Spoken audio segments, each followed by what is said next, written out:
simplesmente eu estar aqui numa comunidade ou alguém nos acompanhando e pode ser que você esteja aí numa angústia, numa aflição,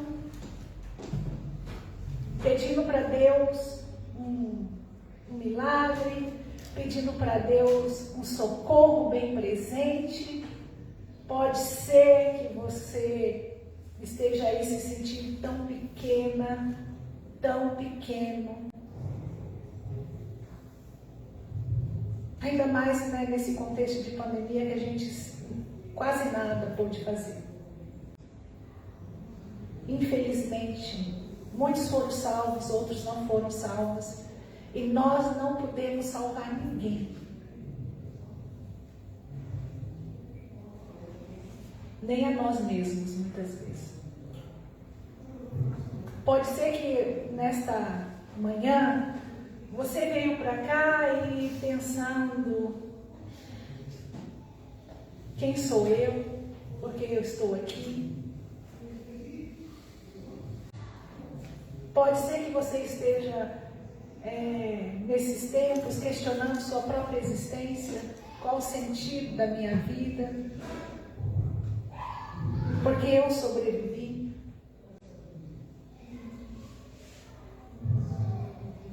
Eu de verdade não conheço o seu coração, o que vai na sua alma, o que tem ocupado os seus pensamentos, mas nesta manhã eu quero convidar você a refletir em um salmo, para quem sabe hoje o Senhor poder renovar a sua esperança e você diante de Deus e da comunidade renovar a sua esperança em Deus, renovar a sua fé. Nesse sentido, eu quero convidar você a abrir a Bíblia no Salmo 113.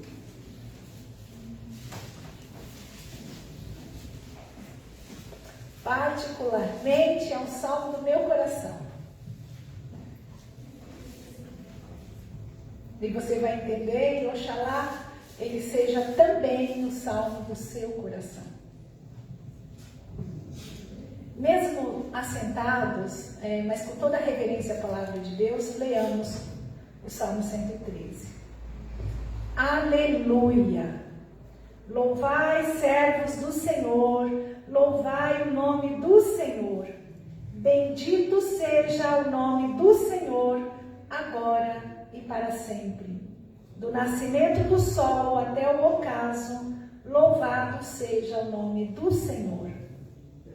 Excelso é o Senhor, acima de todas as nações, e a sua glória acima dos céus.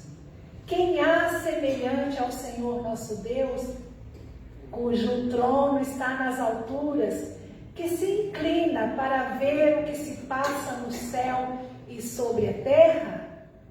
Ele ergue do pó o desvalido e do monturo o necessitado, para o assentar ao lado dos príncipes, sim, com os príncipes do seu povo.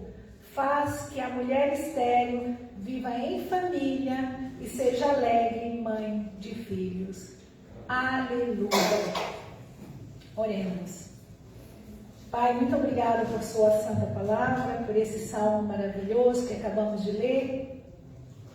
Pedimos a inspiração do seu Espírito para que possamos compreender o que o Senhor deseja de nós, aquilo que o Senhor deseja comunicar por nós e através de nós neste mundo, Senhor. Acalma cada coração que aqui está, o meu também, para que possamos ter a serenidade suficiente para sentir o mover do seu Espírito nesta manhã. É no nome de Jesus que nós oramos. Amém. Esse salmo maravilhoso, né? Esse salmo é um hino de louvor, como a gente mesmo leu, né? O título que se coloca, né, que não é original, vocês sabem, é o Senhor, o maior e mais digno objeto de louvor. Esse título não vem no salmo original, na Bíblia original, mas já dá uma nota, né, de que se trata esse texto. Então, é um texto que vem exatamente falando dessa, talvez, do sentido da vida cristã. A gente pode falar. O sentido da vida cristã. Ele é um salmo de louvor. Ele é distribuído, se vocês olharem aí na Bíblia, ele tem 9 versículos. E este salmo, ele é muito bem distribuído. Ele pode ser dividido em 3 partes. E cada parte tem 3 versículos. Claro, você pode pensar, para que eu quero saber disso, né? Mas é importante, porque a gente tem que entender que o salmista, quando ele escreve, quando ele canta, quando o Israel antigo cantava esse hino, né? O salmo é como hino, tudo tem um sentido. Não tem nada na Bíblia que está fora de um contexto ou desestruturado. Nada foi colocado por acaso no texto bíblico. Então, há uma estrutura, porque nós também somos seres racionais. Nós precisamos pensar com uma certa lógica, não é verdade?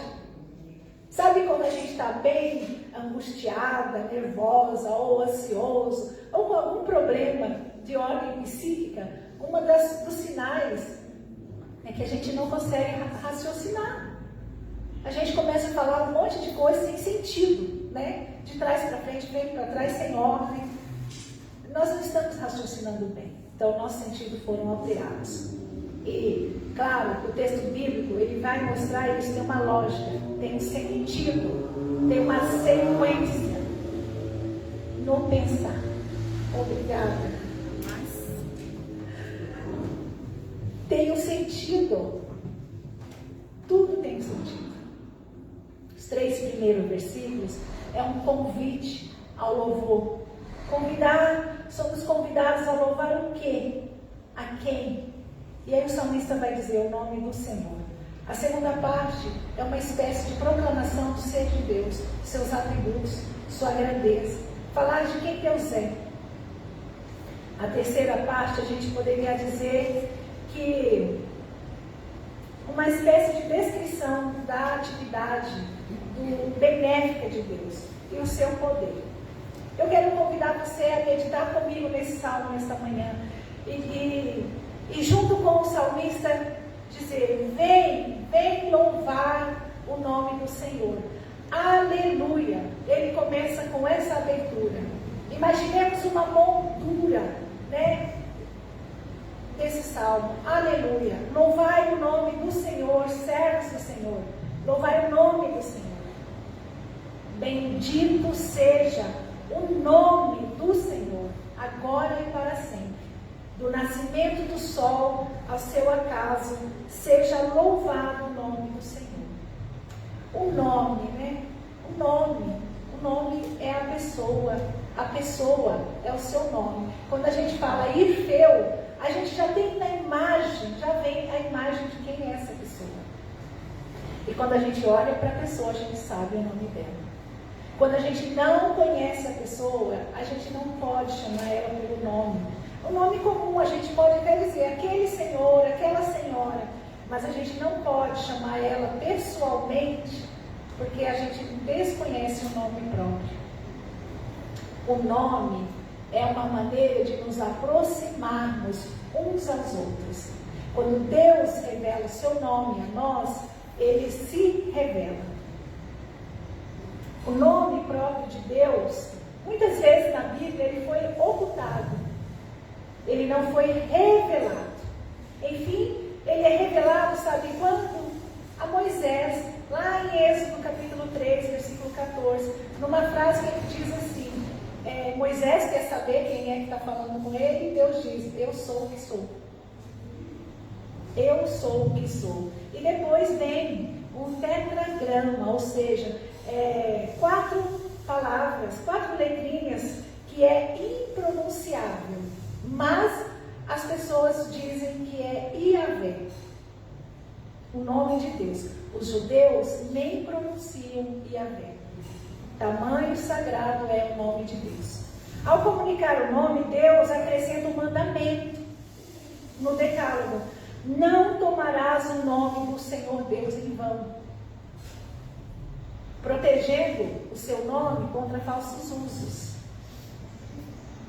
Aliás, é um motivo porque pelas traduções bíblicas não aparece o tetagrama. Se você for ler em qualquer tradução, você não vai encontrar o tetagrama, mas você vai encontrar Adonai, Senhor, que é uma substituição do nome de Deus. Como eu disse, os judeus não pronunciam o nome de Deus, por causa do decálogo: não tomará o nome do Senhor em vão. Mas nesse salmo, o salmista, nesses versículos, ele concentra o louvor no nome divino, ou seja, os servos do Senhor devem louvar o nome do Senhor, desde agora e para sempre. Por que isso? Em todo o tempo. Desde o nascimento do sol até o ocaso, ou seja, em todo o espaço. Nós vivemos um tempo em que as pessoas politizaram o nome de Deus. Deus se tornou objeto de disputa de poder político. O que é isso? Poder terrenal. Deus se tornou nós traímos, de alguma maneira, o decálogo: não tomarás o nome do Senhor Deus em vão.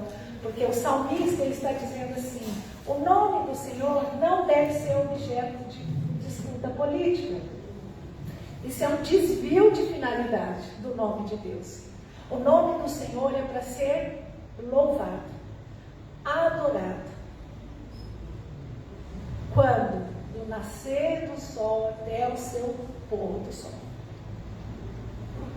Todo o tempo, em todo espaço. Bendito seja o nome do Senhor, louvado seja o nome do Senhor. Então, esse primeiro momento do salmo, eu acho que chama a gente para colocar os nossos pés no chão de novo. O que estamos fazendo com o nome de Deus? E até também recordar, tirar do esquecimento a função de louvar o nome do Senhor. Claro que nós somos seres humanos, seres muitas vezes afetados pela realidade, apaixonados por uma causa, por uma ideologia, e acabamos nos deixando levar pelo movimento da sociedade. Todos nós. Então, aqui não é para a gente, nesse momento, ficar apontando o dedo para outra pessoa, dizendo: você fez isso, você fez aquilo, mas a vida comunitária é uma reflexão, uma autorreflexão. É nós, o que nós fizemos com o nome do Senhor nos últimos tempos. Será que nós, de fato, temos louvado o nome do Senhor em sua inteireza só porque Ele é Deus? Não é simplesmente pelos benefícios, é por aquilo que Deus é. Eu sou o que sou. Eu sou o Deus de Abraão, o Deus de Isaac e o Deus de Jacó. Então, é por isso que nós devemos louvar o nome do Senhor. Invocar o nome do Senhor para o seu louvor. Não tem outra finalidade. Se qualquer outra forma que nós estivermos utilizando o nome de Deus, nós estamos instrumentalizando o nome de Deus e instrumentalizando a nossa fé. Mas o salmista, longe disso, né? Ele quer simplesmente contemplar o nome do Senhor. Ele reconhece que esse nome é santo, que esse nome é poderoso. Então, quando ele está angustiado, quando ele está aflito, o que ele faz? Louva o nome do Senhor. Há quem diga que Deus vai ser louvado, simplesmente deve ser louvado quando faz algo, né? Isso não é fé, igreja. Deus em si mesmo deve ser louvado, deve ser adorado. Nós não adoramos Deus porque Ele deu nada por nós. Nós o adoramos porque Ele é Deus. E aí nos outros terceiros versículos, ele vai dizer, sabe por quê? Porque excelso é o Senhor acima das nações, a sua glória acima dos céus. Quem há semelhante ao Senhor nosso Deus, cujo trono está nas alturas, que se inclina no céu e sobre a terra. Por que adorar a Deus? Porque não há nada parecido a Deus. Porque não há ninguém igual a Deus. O salmista diz: Ele é excelso, a sua grandeza é excelsa. Você consegue imaginar a grandeza de Deus? Se você conseguir, Ele já não é Deus. Se couber na sua mente, já não é Deus. Porque Deus é incomparável, mais alto que os céus, acima de todos os povos. E o salmista faz a pergunta: quem há semelhante ao nosso Deus? E ele introduz no final sobre a ação de Deus na terra, observando que Deus não considera indigno se inclinar para baixo, para olhar o nosso mundo, os seres humanos. Ele não considera indigno o movimento de rebaixamento. Ele diz: que se inclina para ver o que se passa. Igreja, Deus é grande, Ele é infinito. Se você imaginar Ele, eu quero dizer, já é idolatria, é ídolo. Deus é isso, é ídolo. Se a gente quiser dizer, meu Deus é melhor do que o seu, porque às vezes tem um irmão que pensa diferente, nós já estamos pecando. Porque nossa mente não alcança a grandeza de Deus. Porém, Deus, em sua infinita misericórdia, o salmista diz, Ele se inclina para ver o que se passa sobre a terra. Deus é tão grande, tão excelso, tão poderoso, mas Ele não nos deixou sozinhos. Deus não é como pensam os filósofos, que é um relojoeiro que deu corda ao mundo e saiu. Tem muita gente, tem muitos filósofos que não negam a existência de Deus. Só que eles dizem, Deus criou o mundo e saiu e abandonou, virou as costas para esse mundo. Só que o salmista vai dizer, não o Deus de Abraão, de Isaac e de Jacó. Lembrando que os salmos estão no Antigo Testamento. Eles ainda não tinham a compreensão, a revelação de Jesus de Nazaré. Mas ele diz, o Deus de Abraão, Isaac e Jacó é muito grande, é muito poderoso, mas ele se inclina para ver o que se passa sobre a terra. Claro que atualizando a gente poderia pensar, é Deus, Deus está acima de tudo? Sim e não. Deus está acima de tudo? Deus acima de todos? Sim e não. Ele está acima, mas ao mesmo tempo ele se rebaixou. O salmista diz, Deus se abaixa. Deus vem na terra ver o que acontece. Deus sabe tudo o que está acontecendo no íntimo do ser. Se Deus sabe o que está acontecendo no meu coração, Ele sabe o que está acontecendo no seu coração. Ele sabe o que está acontecendo no mundo inteiro. Deus é um Deus presente, o Deus de Israel é um Deus que atua na história. Não é um Deus que nos deixou à toa, que deixa que os nossos conflitos sejam resolvidos na bala, ou seja, na luta, sem Ele estar presente. O salmista vai falar assim, então, essa ideia, né, de um Deus que é grande, mas se esvazia. E lá no Novo Testamento a gente tem a imagem lá no servo sofredor de Jesus de Nazaré, naqueles humana, naqueles divina. Deus, Jesus se esvaziando e se tornando humano. João vai dizer que o verbo se encarnou e tabernaculou conosco, para falar do movimento de esvaziamento de Deus grandioso e se tornar pequeno, se tornar servo, assumindo a forma de escravo. Ou seja, Jesus, ao encarnar-se, ele assumiu a forma mais desprezível na época dele, de escravo. O escravo era uma pessoa reduzida a um não ser humano, um não homem, uma não pessoa, um nada, desprezível. Esse é o Jesus, esse esse é Deus grandioso que vem aqui na terra para andar conosco. Então Deus é acima de todo mundo? É, mas Ele é também no meio de todo mundo. Onde está um ser humano, ali está Deus. Não existe nenhuma humanidade destituída de Deus. Sabe aquela ideia que a gente aprendeu nos anos 90, né, de que parecia que tinha uma classe de gente melhor que as outras na igreja? Os crentes são melhores que os crentes? Não tem isso? A gente foi educado assim, na verdade, né? Os santos e os ímpios, achando que ímpios é aqueles que não estão na igreja, e os santos, aqueles que estão na igreja. Quando, na verdade, essa equação não fecha.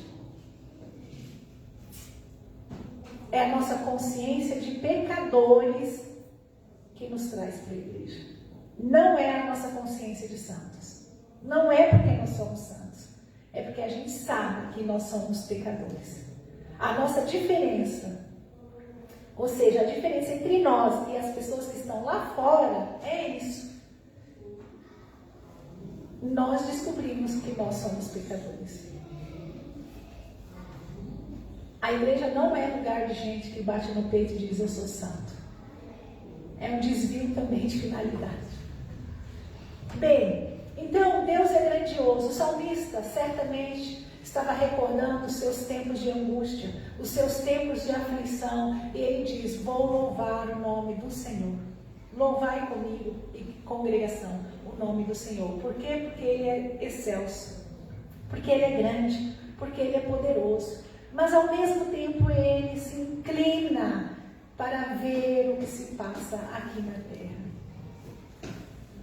E ao inclinar-se, Deus faz algo tremendo. Ao olhar e ver, Deus faz algo maravilhoso. E o salmista vai dizer: é porque Ele exalta os humilhados. Ele diz: Ele ergue do pó o desvalido e do monturo o necessitado, para sentar ao lado dos príncipes. Sim, com os príncipes do seu povo. Faz que a mulher estéril viva em família e seja alegre mãe de filhos. Nesse final ele resume, aqui o salmista está resumindo, sabe o quê? O cântico de Ana. Depois vocês vão ler lá em Samuel, 1 Samuel, capítulo 2, versículo 1 ao 8, 1 ao 8. Vocês lembram de Ana orando perante o sacerdote Eli, balbuciando, gemendo, chorando e falando palavras sem sair som? E o sacerdote disse assim: está embriagada? Essa mulher está embriagada? Mas ela vai cantar um hino de louvor a Deus, porque ali, quando o sacerdote a julgava de pecadora, de embriagada, não deu atenção, não escutou a queixa daquela mulher, Deus ouviu Ana. Deus escutou os balbúcios que ela falava. Deus escutou o que estava no profundo do ser de Ana. E esse salmo que nós lemos aqui, ele será relido, ou mesmo o cântico de Ana, também vai se encontrar na boca de Maria, a mãe de Jesus, de nosso Senhor. Lá em Lucas capítulo 1, versículo 47 ao 53. Ou seja, Maria também, uma mulher pobre, uma jovem pobre, desprezada pela sociedade, num contexto em que mulher não tinha valor, mulher também era tratada como não ser, como não tinha representatividade nenhuma na sociedade, não tinha voz, e no entanto, o Salvador nasce dessa mulher. Deus a visita, Deus envia um anjo e diz: você dará a luz ao Redentor da humanidade. Tanto Ana como Maria simbolizam, e o salmista também, eles simbolizam essa obra gloriosa de Deus, ou seja, da humilhação, do rebaixamento, da inferioridade, da indigência e da esterilidade Deus aparece mudando de inferioridade em superioridade, de humilhação em exaltação. O indigente é nomeado conselheiro, ou seja, alguém que desfruta de um grande prestígio social. E a estéril dá a luz e reina no lar. Né? Maria e Ana. Vocês já imaginaram um indigente virando conselheiro? Um ser que você vê aí na rua, de repente, ocupando um grande prestígio social, ou mesmo na Assembleia dos Santos? Você consegue imaginar isso, igreja?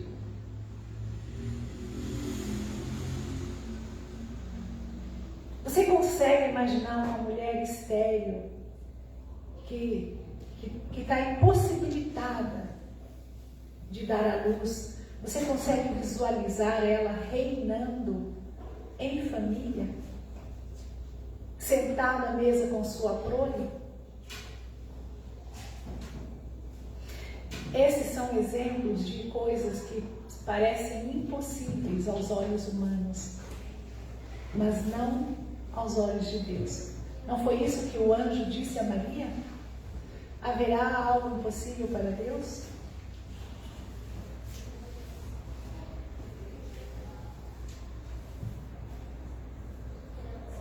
O que é impossível hoje para você? O que é impossível aos nossos olhos?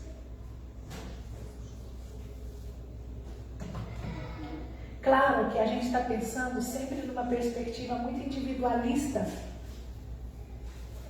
Quando a gente escuta a palavra de Deus, quando a gente lê, medita, a gente sempre está pensando em nós mesmos, não é?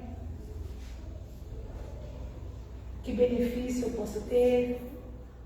Que Deus pode fazer por mim? Mas eu gostaria hoje de chamar você a sair dessa compreensão individualista, intimista, para uma compreensão mais individualista. Porque o fruto da obra de Deus, em nosso corpo, em nosso ser, não é só para nós. Talvez você esteja aí angustiada, depressiva, depressivo, deprimido, querendo uma luz, querendo uma solução, querendo encontrar um caminho, mas você não entendeu ainda o projeto de Deus na sua vida, na nossa vida. Tudo que Deus faz em nós, faz para o bem dos outros. Não existe ninguém desconectado no mundo. Você não é uma ilha. Mesmo que você esteja vivendo achando que sim. Você não é uma ilha. Você está conectado a todas as outras pessoas do mundo. A todas as pessoas que já nasceram, que estão em vida agora, que já morreram, as que estão em vida e as que vão viver, nós estamos conectados, porque só existe uma única humanidade. Por isso a imagem de São Paulo, que nós somos corpo. Corpo. Se cair um fio de cabelo, mas vai nascer outro. Antes desse fio de cabelo nascer, ele já faz parte do corpo. Alguns não vão nascer, mas já faz parte do corpo, da anatomia do corpo. Deus tirou Ana da humilhação ao abrir o seu ventre e lhe dar um filho. Que filho Deus deu para Ana? Quem conhece o filho de Ana? Samuel, um profeta. Um profeta foi dado a Israel. E que profeta? Que ungiu o rei Davi. O filho não pertencia a ela, pertencia a Deus e ao serviço da comunidade. Maria, da pobreza e do desprezo, foi elevada a quê, gente? A dignidade de mãe do Redentor. Mãe do Redentor de quem? De toda a criação. Para nossos irmãos católicos, Maria é a mãe de Deus. Salvador nos foi dado, porque uma pessoa reconheceu o nome do Senhor, reconheceu o seu poder, a sua grandeza, quão excelso é Deus, mas que ao mesmo tempo Ele olha para os pequenos. Ele olha para o nosso ser, Ele nos enxerga, Ele vê. Sempre que alguém reconhece o nome de Deus, a grandeza de Deus, o seu poder, e diz sim para Deus, Ele fará grandes coisas. Às vezes a gente sabe que Deus é grande, a gente conhece o nome do Senhor, mas a gente não diz sim para Deus. Porque a gente está preso em nós mesmos.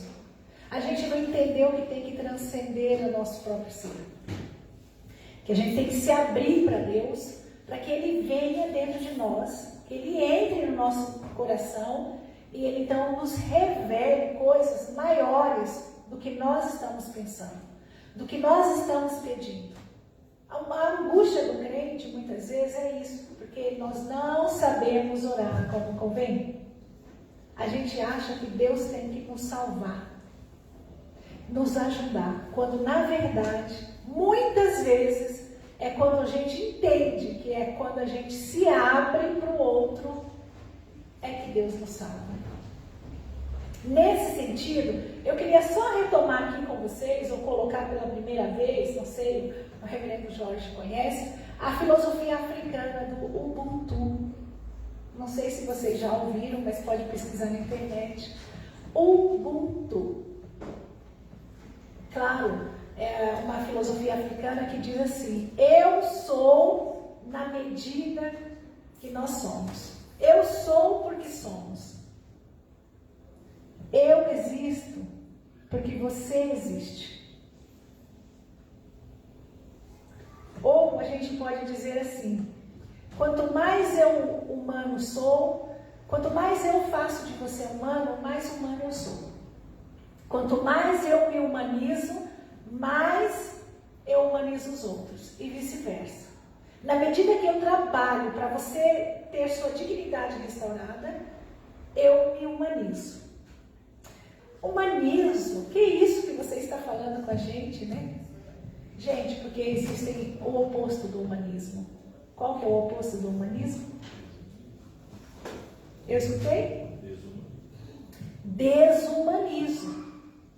Nós vivemos, o nosso pecado, hoje estávamos falando de santidade na escola dominical, se existe um pecado grave, mortal, é aquilo que eu faço contra o outro.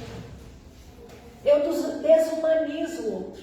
Eu tiro dele essa condição de ser filho de Deus, ou seja, de ser criado à imagem e semelhança de Deus. Tudo que desumaniza o próximo é uma negação da imagem e semelhança de Deus nele. Então, tudo aquilo que a gente faz, que faz com que borre a imagem e semelhança de Deus no outro, isso é pecado. Se o outro não tem comida, a gente está pecando. Se o outro não tem teto, a gente está pecando. Se eu tenho casa, se eu tenho duas casas, o outro não tem nenhuma, eu estou acumulando e logo vai faltar para alguém. A gente não entende isso porque nós vivemos numa era da cobiça, né? Que a gente tem que enriquecer. O capital nos disse que nós temos que enriquecer, acumular, ter dinheiro na poupança, ter bens, ter coisas. E a gente acha que isso é natural, que a gente tem que ter muitas roupas, muitos sapatos. E a gente não entende que não tem para todo mundo. Se eu tenho demais, alguém tem de menos. E que se alguém tem de menos, não precisa nem eu saber que eu tenho demais. Pode ser que eu não tenha demais, mas alguém tem de menos e eu tenho que fazer alguma coisa. Porque não ter o básico é uma situação de desumanização. E nós estamos cooperando para isso quando a gente não faz nada. Quando a gente acha que é natural que alguém durma na rua, quando a gente acha que é natural que alguém coma uma vez por dia, quando a gente acha que é natural que a pessoa não tem água para se banhar, quando a gente acha que é natural que as pessoas não têm água nem para beber, isso é uma situação de desumanização. E a igreja devia ser a primeira a se colocar contra isso. dignidade para todos, porque todos foram criados à imagem e semelhança de Deus.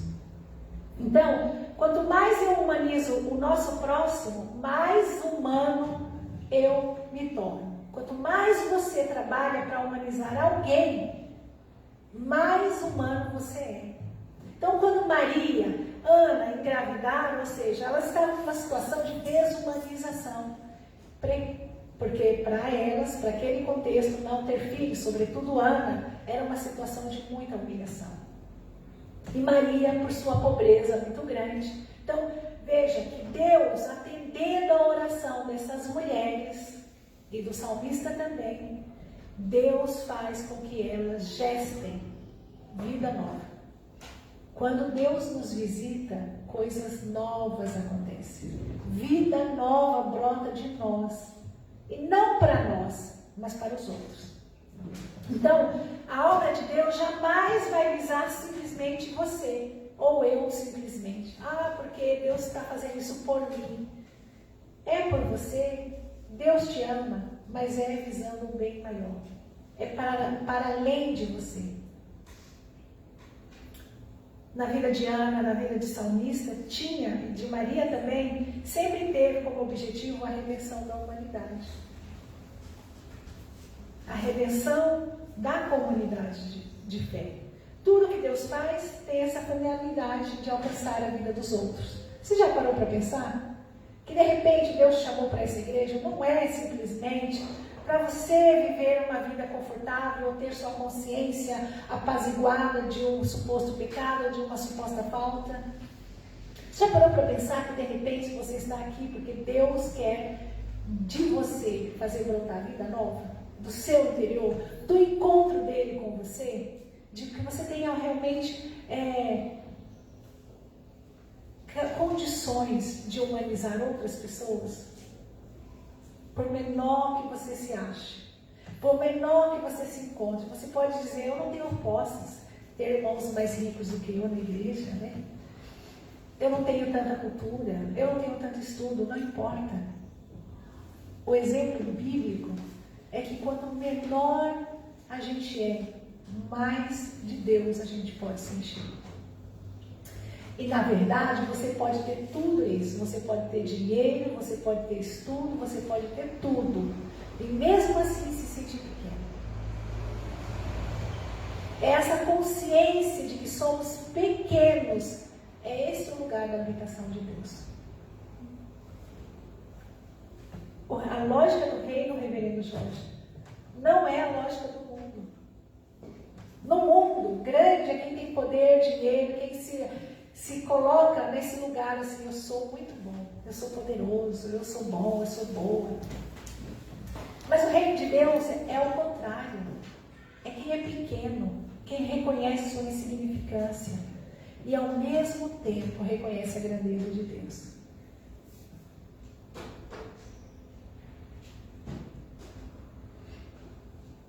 Quem do seu lado precisa de você?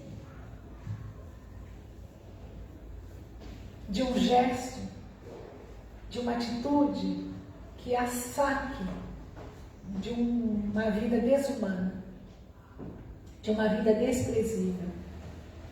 Claro que eu citei exemplos de gente lá fora, mas é bem possível que a gente tenha dentro de casa essas pessoas que estão vivendo uma vida que não reflete a dignidade de seres criados à imagem e semelhança de Deus. Qual pessoa que você poderia colocar em suspensão por um momento os seus próprios problemas para abraçar essa pessoa? Quem está clamando por um gesto, por uma atitude sua e que você de repente não está conseguindo observar, nem enxerga, porque está muito centrado em si mesmo. A maioria dos nossos conflitos, na verdade, se dá por isso mesmo. Porque nós somos incapazes de sair do centro, dar um passo atrás ou ao lado, para poder olhar o outro e dizer, eu te compreendo, eu te sinto, eu percebo sua dor, eu percebo sua angústia, eu estou aqui.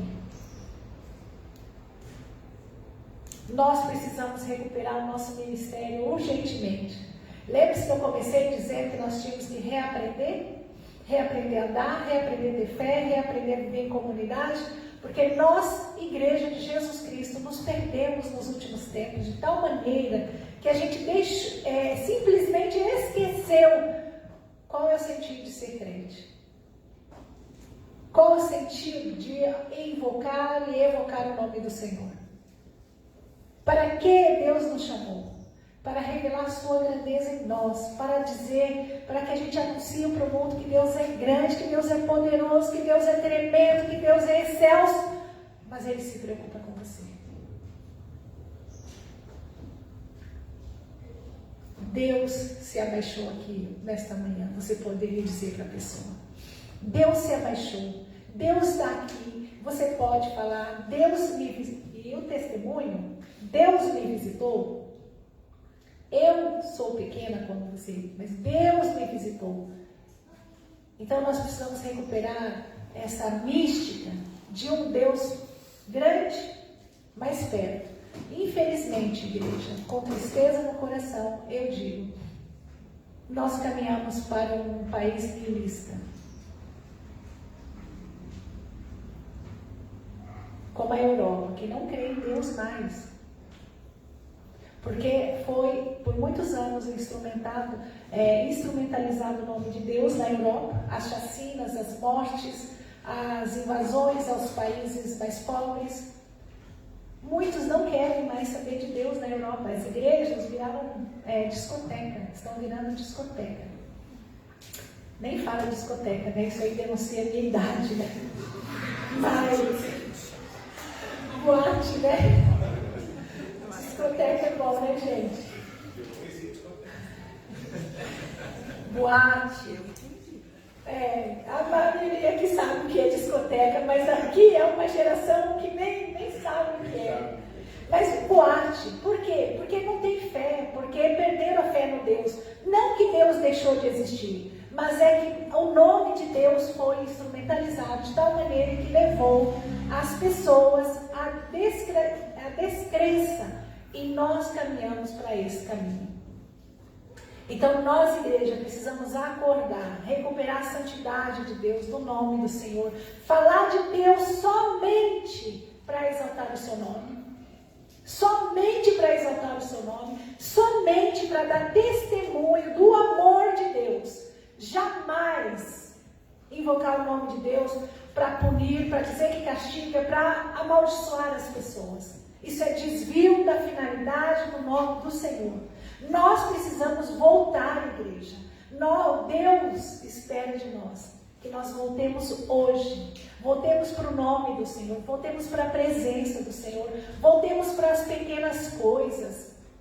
Voltemos para a vivência com Deus, para o reconhecimento da presença de Deus no nosso coração em primeiro lugar. A igreja de Jesus Cristo não pode se esconder os seus delitos, as suas falhas, em nome de Deus. Porque eu não sou capaz de me curar, então eu também fico condenando as pessoas, apontando o dedo para as pessoas, em nome de Deus. Isso sim é pecado. Isso é desumanização. Então, como é que a gente vai fazer diferente? Voltar às primeiras coisas.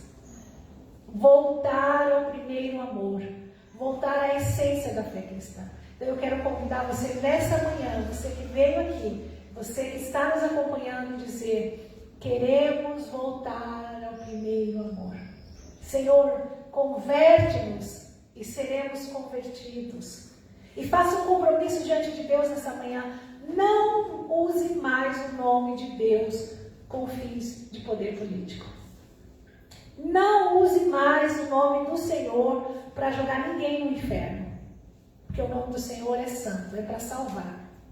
É para reerguer em nossa humanidade. Nos reerguermos em nossa humanidade. Não use mais o nome do Senhor para causar intriga ou separação. É tudo desvio da finalidade, é tudo idolatria. porque não é o verdadeiro Deus. Não é o Deus de Abraão, de Isaac e Jacó, e muito menos o Abba de Jesus de Nazaré. Jesus é amor. Voltemos ao primeiro amor, voltemos ao amor de Jesus. Escutemo-nos uns aos outros em amor. Abracemo-nos uns aos outros. Olhe para o lado. Olhe para quem está dentro da sua casa. Olhe uns para os outros. Olhe para quem está aqui com você. Olhe para quem anda com você. Olhe para as pessoas que trabalham com você. Olhe para os caídos nas ruas. Enxergue as pessoas. Imagine Deus vindo, se abaixando e olhando para essa pessoa. Eu quero concluir fechando com um testemunho, um breve testemunho da minha vida agora, viu, reverendo Jorge? Eu cheguei e eu estou hospedada na casa de uns religiosos católicos, que eu tenho muitos amigos católicos. E chegando lá, encontrei um rapaz que estava trabalhando nessa casa já há alguns meses, 6 meses, cuidando de idosos. E esse rapaz curvado, com 1,82 m, com 56 quilos, curvado, triste, mal abria a boca para falar com ninguém. E faz mais de 15 dias que eu estou em Belo Horizonte e eu comecei a conversar com esse rapaz, escutar a sua história, e a história dele é simplesmente triste, muito triste.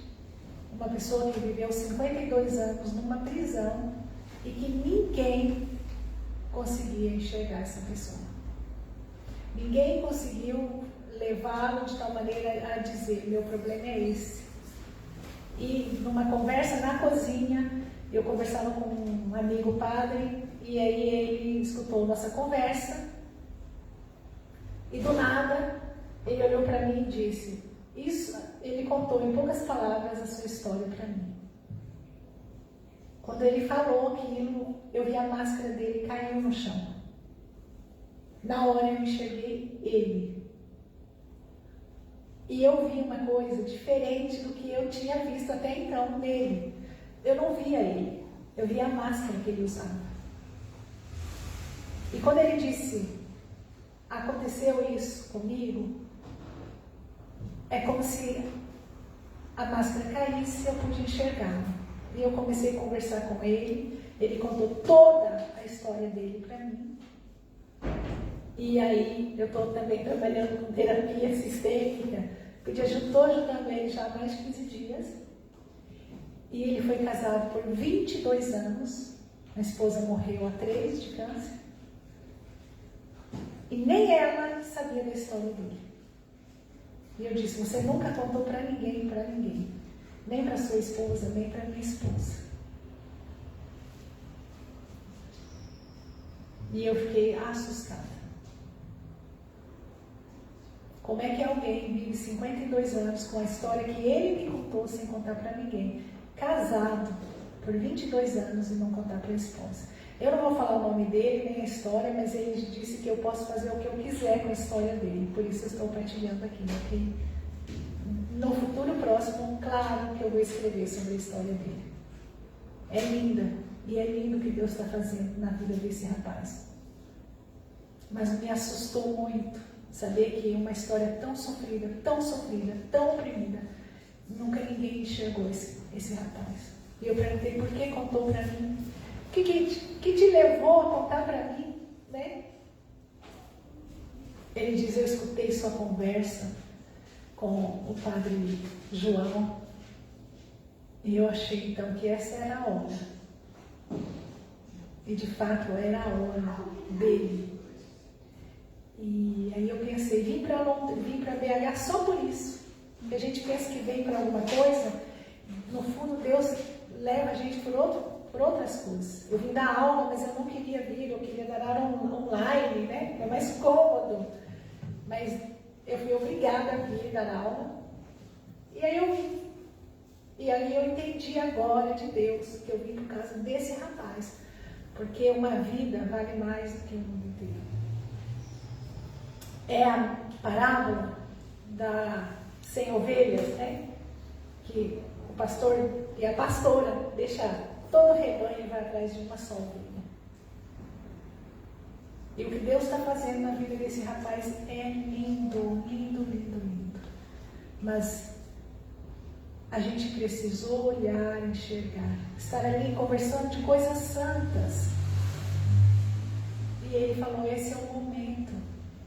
Deixa eu rasgar minha vida aqui para ser refeita de novo. Eu rasgo meu coração para ser costurado novamente, sarado por Deus. Então nós precisamos parar de disputa entre nós. Ideologia todo mundo tem, e eu quero uma para viver, já cantava o poeta, não é, brasileiro, Cazuza? Ideologia todo mundo tem, gente. Vamos parar de achar que a minha é melhor do que a outra. Não, todo mundo tem, que bom que você tem a sua, eu tenho a minha. Mas uma coisa nós não podemos abrir mão, do nome do Senhor e a sua santidade. E que nós seremos conhecidos não pela ideologia que a gente prega, que a gente abraça, mas pela fé que a gente professa, pelo testemunho que a gente dá onde é que a gente foi plantado. Então eu convido você, igreja, olhe para o lado. Deixe que as pessoas se digam. Permitam, abre conversações, janelas de diálogo no ônibus, na panificadora, que permita que o outro saiba que em você ela pode confiar. E aí nós vamos poder cantar como salmista. Deus pode elevar, tirar do lixo pessoas que estão caídas. Aqui vos fala uma mulher que outrora estava também na indigência, no lixo. E eu me sinto colocada entre os príncipes do povo de Deus. Deus faz isso na vida da gente. Deus nos restaura. Deus nos dá um nome novo, uma vida nova. Deus nos dá dignidade. E Deus está te chamando para essa vida nova também. Você viver uma vida nova e você ser como Ana e Maria. Gerar vidas novas, gere vidas novas, recrie pessoas, abra seu útero, deixe Deus ser Deus na sua vida. Deixe Deus fecundar o seu ser. Não tem coisa mais maravilhosa de saber que a gente é o templo do Espírito Santo. Que onde é que a gente vai, Deus está indo junto. Às vezes a gente até esquece, né? A gente até esquece, mas olha, Deus está em nós. E onde a gente está, Deus está junto. E as pessoas que estão em sofrimento, elas olham para você e ela vê Deus em você. Dá chance para essas pessoas. Dá chance para o seu companheiro, para a sua companheira. Ver Deus em você. Se permita ser usado e usado por Deus. Só para quê? Para o louvor do Senhor, do nome dEle. Nós somos do bem, nós somos da paz e nós somos do amor. Que o Senhor te abençoe e te guarde. Amém? Amém. Amém. Que a graça do nosso Senhor Jesus, o amor grandioso de Deus, nosso Pai, a presença consoladora e animadora do Espírito seja com você, hoje e para todo sempre. Amém. Amém.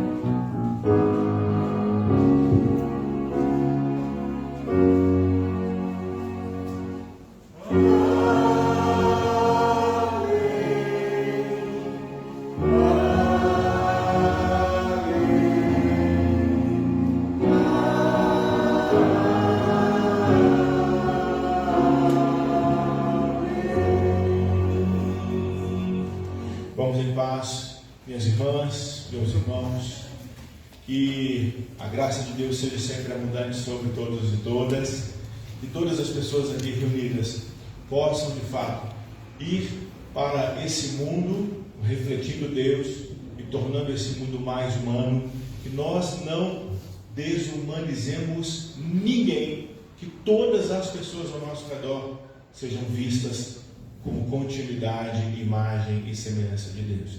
Que seja assim, no nome santo de Jesus.